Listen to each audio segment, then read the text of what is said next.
ఈ రోజు నేను మాట్లాడేది అందరి గురించి కాదండి, కొంతమంది మాత్రమే. మత ప్రచారకులు ఉన్నారు కదా వాళ్ళు.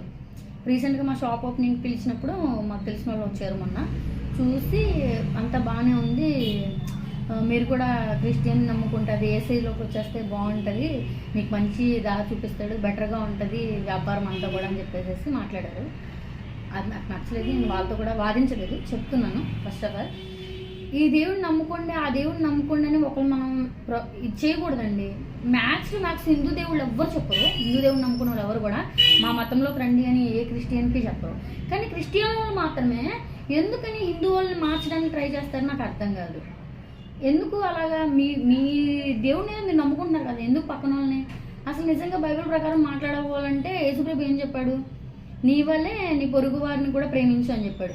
ఒక్కలైనా ప్రేమిస్తారా? మీ క్రిస్టియన్స్ వాళ్ళు హిందువులు ఒక్కలైనా గౌరవిస్తారా? మీరు పెట్టే ప్రసాదాలు తింటారా? మీరు